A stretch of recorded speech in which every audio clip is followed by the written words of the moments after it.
Hello students, क्या आप यही सोच रहे हो कि हाफ ईयरली एग्जाम 2026 में कौन कौन से क्वेश्चन जरूर आएंगे? तो इस वीडियो में मैं आपके लिए लेकर के आया हूँ class 11th Hindi viral paper 2026। अगर आपने इस पेपर में दिए गए सभी क्वेश्चंस को अच्छे से तैयार कर लिया तो आपके एग्जाम में हाई स्कोर पक्का है। तो बिना देर किए शुरू करते हैं हम आज का वायरल पेपर। लेकिन इससे पहले अगर आप हमारे चैनल पर नए हो तो सबसे पहले जाकर आप चैनल को सब्सक्राइब कर ले और सबसे महत्वपूर्ण बेल आइकन को ऑल पर प्रेस कर ले, जिससे क्या है मैं जब भी इसी तरीके से और भी वायरल पेपर्स अपलोड करूं तो उसकी नोटिफिकेशन आपके पास सबसे पहले जा सके। तो अब हम देखते हैं पेपर में ऐसे कौन कौन से क्वेश्चंस हैं जो कि हमारे हाफ ईयरली एग्जाम के लिए मोस्ट इंपोर्टेंट रहने वाले हैं। आप उन सभी क्वेश्चंस को हाथों हाथ तैयार कर लेना, आराम से आप हिंदी के एग्जाम में हाई स्कोर कर पाओगे। अब मैं यहाँ पर आपको क्वेश्चंस बता देता हूँ। जैसे कि आप यहाँ पर देख ही सकते हैं कि ये आपका हिंदी का पेपर है 2025-26 का और ये आपका टोटल 80 नंबर का होता है। अब इसमें हमारे कौन से क्वेश्चंस महत्वपूर्ण है जो कि आपके हाफ ईयरली एग्जाम में रिपीट हो सकते हैं, वो यहाँ पर मैं आपको बता देता हूँ। यह हमारा इसका पहला क्वेश्चन, यहाँ पर हमें एक गद्यांश दे रखा होता है और यहाँ पर आप देख लें कि ये गद्यांश वाला क्वेश्चन आपका 8 नंबर का एग्जाम में आया हुआ है। ये हमारा हर साल नया ही रिपीट होता है। इसमें हमें यहाँ पर एक गद्यांश दे रखा होता है और उससे रिलेटेड हमसे 4 से 5 क्वेश्चन पूछ रखे होते हैं, जिनके आंसर हमें इसी गद्यांश को पढ़कर इसी में से बताने होते हैं। तो बहुत आसान क्वेश्चन होता है हमारा, आराम से आप इसमें अपने 8 नंबर पक्के कर सकते हैं और यहाँ से आप आराम से मेरे हिसाब से तो क्वेश्चंस को छाट ही लेंगे। तो मैं भी यहाँ पर आपको इस गद्यांश से रिलेटेड जो क्वेश्चंस पूछे गए हैं वो मैं आपको आगे दिखा देता हूँ।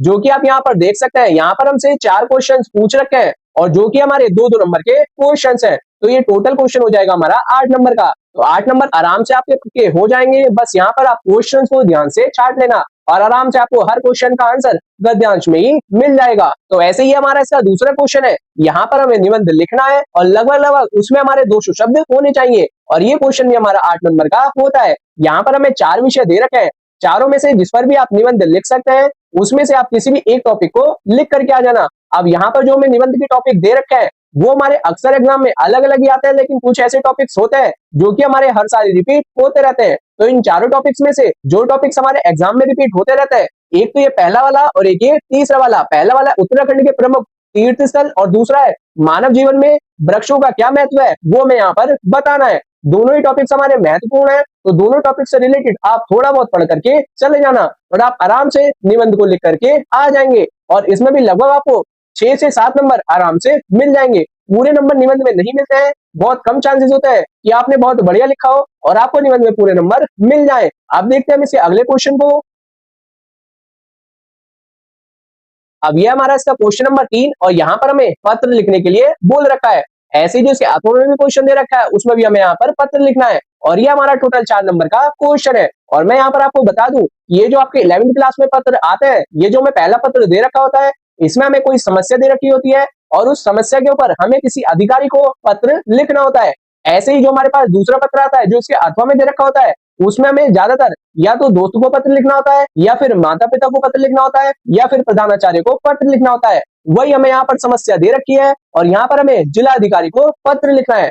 ऐसे ही यहाँ पर हमें प्रधानाचार्य को पत्र लिखना है। तो इसी तरीके के आपके इसी पैटर्न पर पत्र आते हैं। तो इस तरीके के पत्र को हम कैसे लिखते हैं ये आपको पता होना चाहिए। तो आप इसके पैटर्न को जरूर तैयार कर लेना। आराम से आप यहाँ से 2-3 लाइनें जो भी हमें समस्या दे रखी होगी उस पर लिख करके आ जाना। अब यह हमारा इसका चौथा क्वेश्चन, जिसमें हमसे यहाँ पर आलेख लिखने के लिए बोल रखा है और साथ में हमें यहाँ पर रिपोर्ट लिखने के लिए बोल रखा है और ये क्वेश्चन यहाँ पर हमारा 5 नंबर में आया हुआ है। तो मेरे हिसाब से तो आप आलेख को ही तैयार करते जाना, आलेख आराम से आप लिख लेंगे। लेकिन उससे पहले यहाँ पर आपको इनके पैटर्न पता होने चाहिए कि आलेख कैसे लिखते हैं, रिपोर्ट कैसे लिखते हैं। अगर आपको पैटर्न ही नहीं पता होगा तो आप क्वेश्चन को नहीं कर पाओगे। तो इसलिए आप इनके पैटर्न्स को जरूर देख लेना पहले। और अब मैं यहाँ पर आपको इसमें और क्वेश्चंस दिखा देता हूँ। अब ये जो हमारा क्वेश्चन नंबर 5 है, इसमें हमें यहाँ पर एक काव्यांश दे रखा है और इस काव्यांश में भी हमें चॉइस दे रखी होगी, क्योंकि इसमें लिखा है किसी एक को पढ़कर पूछे गए प्रश्नों के हमें यहाँ पर उत्तर बताने हैं और यहाँ पर हमसे 3 क्वेश्चन पूछ रखे होंगे। तो ये टोटल क्वेश्चन हो जाएगा हमारा 6 नंबर का। यहाँ पर हमें चॉइस मिलेगी, 2 काव्यांश हमें दे रखे होंगे और ये हमारी बुक से ही रिलेटेड होने वाले हैं। तो कौन से काव्यांश है वो मैं आपको दोनों आगे दिखा देता हूँ, जो कि आप यहाँ पर देख भी सकते हैं।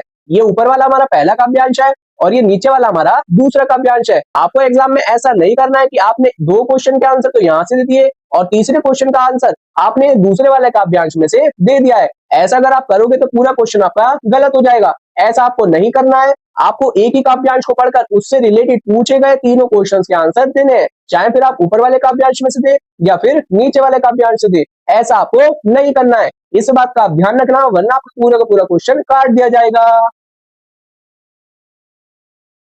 अब ऐसे ही ये जो हमारे पास क्वेश्चन नंबर 6 है, इसमें भी हमें यहाँ पर काव्यांश दे रखा है और इससे रिलेटेड यहाँ पर हमसे कुछ क्वेश्चंस पूछे रखे हैं और यहाँ पर हमें 2 ही क्वेश्चंस दे रखे हैं और एक क्वेश्चन यहाँ पर हमारा 2 नंबर का है, तो ये टोटल क्वेश्चन हो जाएगा यहाँ पर हमारा 4 नंबर का। यहाँ पर हमें कोई चॉइस नहीं मिलने वाली है, तो आप इस क्वेश्चन को ढंग से कर करके आना, क्योंकि जिस क्वेश्चन में हमें चॉइस मिलती है तो उसमें हमारे चांसेस रहते हैं कि अगर हमें ऊपर वाला क्वेश्चन से नहीं आता है तो हम उसमें दूसरा क्वेश्चन कर सकते हैं, लेकिन इसमें आपको कोई भी चॉइस नहीं है और ये हमारे ज्यादातर काव्यांश इस तरीके के आपके एग्जाम में रिपीट होते रहते हैं।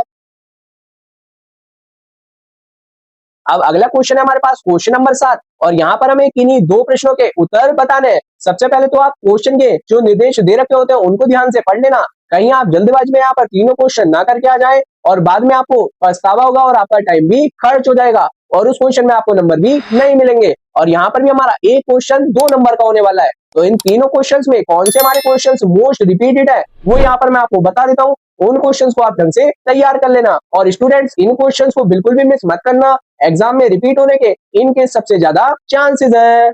तो यहाँ पर जो हमें पहला और दूसरा क्वेश्चन दे रखा है, पहला कबीर वाला, दूसरा मीरा और कृष्ण वाला, दोनों ही क्वेश्चन हमारे मोस्ट रिपीटेड क्वेश्चन है, अक्सर एग्जाम में रिपीट होते रहते हैं। तो इन क्वेश्चन को तो आप जरूर ही तैयार कर लेना, ये आपको हाफ ईयरली के एग्जाम में जरूर मिल जाएंगे। अब जो इसका हमारे पास क्वेश्चन नंबर 8 है, यहाँ पर हमें गद्यांश दे रखा है और यहाँ पर भी हमें चॉइस मिलने वाली है, क्योंकि यहाँ पर हमें 2 गद्यांश दे रखे हैं और ये क्वेश्चन भी हमारा 4 नंबर का ही होने वाला है। यानी कि जो हमारे पास गद्यांश होगा इसमें भी हमें 2 क्वेश्चन के आंसर ही बताने हैं और ये गद्यांश हमारे बुक से रिलेटेड होने वाले हैं। इस बात का आप ध्यान रखना, बुक में आपने सभी चैप्टर्स की स्टोरी पढ़ रखी होगी, तो इससे रिलेटेड जो हमसे क्वेश्चन पूछे गए होंगे उनके आंसर आप आराम से बता देंगे। अब मैं आपको इसमें जो गद्यांश हमें दे रखे हैं वो मैं आपको आगे दिखा देता हूँ।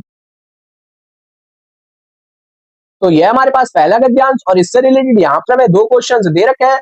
ऐसे ही जो हमें चॉइस दे रखी है यहाँ पर भी हमें गद्यांश दे रखा है और उससे रिलेटेड हमें यहाँ पर 2 क्वेश्चंस दे रखे हैं और यहाँ पर हमें कोई चॉइस नहीं दे रखी है, आपको यही वाले 2 क्वेश्चंस करने हैं, ऐसा नहीं करना जैसे मैंने आपको पहले बताया था। और ये हमारे दूसरे वाले गद्यांश के दोनों क्वेश्चंस है, इनको भी आप यहाँ से नोट कर लेना। अब देखते हैं हम यहाँ पर क्वेश्चन नंबर 9 को, इसमें हमें यहाँ पर इन प्रश्नों के उत्तर देने हैं और यहाँ पर आप देख लेना हमसे यहाँ पर 2 प्रश्नों के उत्तर पूछ रखे हैं और एक क्वेश्चन यहाँ पर हमारा 2 नंबर का होने वाला है। अब इन चारों क्वेश्चंस में से कौन से क्वेश्चंस हमारे मोस्ट रिपीटेड रहने वाले हैं वो यहाँ पर मैं आपको बता देता हूँ। तो ये जो मैं इसमें पहला क्वेश्चन दे रखा है नमक का दरोगा वाला, ये क्वेश्चन हमारा मोस्ट रिपीटेड क्वेश्चन है, आप इस क्वेश्चन को जरूर तैयार कर लेना, ये हमारा हर साल ही ज्यादातर एग्जाम में रिपीट होता रहता है। अब देखते हैं हम इसके अगले क्वेश्चन को। अब ये हमारा इसका अगला क्वेश्चन, यहाँ पर हमें इन्हीं 3 प्रश्नों के उत्तर हमें बताने हैं इनमें से और यहाँ पर एक क्वेश्चन हमारा 3 नंबर का होने वाला है, तो ये टोटल क्वेश्चन हो जाएगा हमारा 9 नंबर का। अब इन सभी क्वेश्चंस में कौन से क्वेश्चंस हमारे एग्जाम में आने ही है वो मैं यहाँ पर आपको बता देता हूँ। तो यहाँ पर जो मैं दूसरा क्वेश्चन, तीसरा क्वेश्चन और ये 5वां क्वेश्चन, ये तीनों ही क्वेश्चंस हमारे मोस्ट इंपॉर्टेंट हैं, आप इन तीनों ही क्वेश्चंस को जरूर तैयार कर लेना, हर साल ये हमारे अक्सर एग्जाम में रिपीट हो जाते हैं और ये क्वेश्चन आपको एनुअल एग्जाम में मिल जाएंगे, तो आप इन क्वेश्चंस को ढंग से तैयार कर लेना। अब ये जो हमारा क्वेश्चन नंबर 11 है, यहाँ से हमारे जो आपकी संस्कृत वाली किताब होती है प्रबोधनी, उससे रिलेटेड क्वेश्चंस स्टार्ट हो जाएंगे। ये हमारा क्वेश्चन नंबर 11 है और हमें यहाँ पर एक गद्यांश दे रखा है और उससे रिलेटेड हमसे यहाँ पर 3 क्वेश्चंस यहाँ पर पूछ रखे हैं। एक क्वेश्चन यहाँ पर हमारा 2 नंबर का होने वाला है और ये जो आपकी प्रबोधनी की बुक होती है इसको आप ढंग से तैयार कर लेना, क्योंकि प्रबोधनी में आपको मैथ की तरह नंबर मिलते हैं, बिल्कुल ठोस नंबर होते हैं और नंबर इसमें नहीं कटते हैं, जितना आपका सही होगा उतने नंबर आपको मिल जाएंगे। तो यहाँ पर आपको 5 क्वेश्चन दे रखे हैं, 5 में से आपको कोई भी 3 करने हैं, आराम से आपको इसमें मिल जाएंगे, तो आप इस क्वेश्चन को जरूर तैयार करके जाना।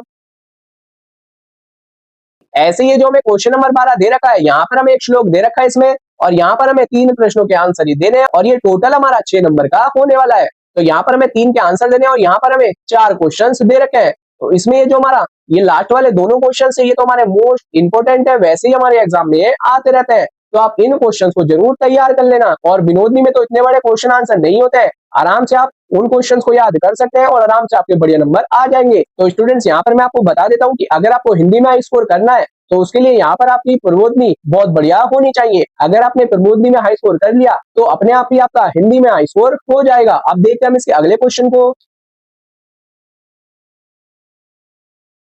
अब ये हमारा इसका क्वेश्चन नंबर 13 और यहाँ पर हमें 4 क्वेश्चन के आंसर बताने हैं।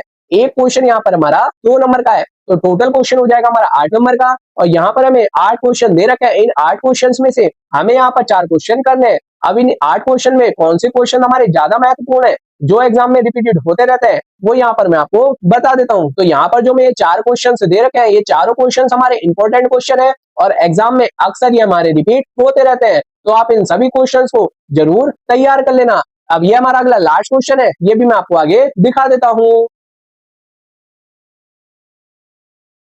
तो ये हमारा क्वेश्चन नंबर 14 और यहाँ पर हमें 2 क्वेश्चन दे रखे हैं और इसके अथवा में हमें यहाँ पर एक क्वेश्चन दे रखा है। अगर आपसे ऊपर वाला क्वेश्चन आता हो तो आप ऊपर वाला क्वेश्चन करके आ जाना, या फिर आपसे नीचे वाला क्वेश्चन आता हो तो आप नीचे वाला क्वेश्चन करके आ जाना। ये टोटल हमारा 4 नंबर का क्वेश्चन है और ये अथवा वाला भी हमारा है 4 नंबर का। अथवा वाला आप मेरे हिसाब से कर आ जाना। इसमें हमें यहाँ पर जो आपकी प्रबोधनी की बुक है उसमें से आपको कोई एक श्लोक लिखना है और साथ में उसका यहाँ पर आपको हिंदी में अनुवाद भी लिखना है, यानी कि अर्थ भी लिखना है। तो आप इस क्वेश्चन को आराम से कर देंगे। आपके लास्ट क्वेश्चन में श्लोक ही पूछा जाता है और इस बात का आप ध्यान रखना कि यहाँ पर आप वो श्लोक लिखना जो इस पेपर में ना आया हो। अगर आपने पेपर में आया हुआ श्लोक लिख दिया तो आपके नंबर कट जाएंगे। तो मेरे हिसाब से आप 2 श्लोक को याद कर लेना, जिससे अगर एक याद करा हुआ श्लोक आपका एग्जाम में आ जाए तो दूसरा वाला आप यहाँ पर लिख सके। और साथ में आप उसके अनुवाद को भी जरूर याद कर लेना, क्योंकि अनुवाद भी यहाँ पर हमारा 2 नंबर का होता है। 2 नंबर का श्लोक और 2 नंबर का अनुवाद।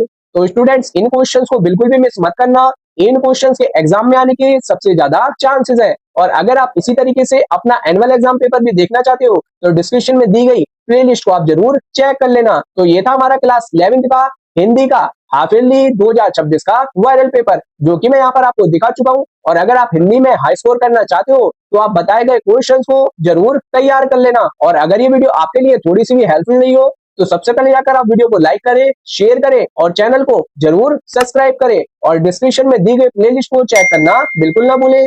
Thank you for watching and best of luck for your exam.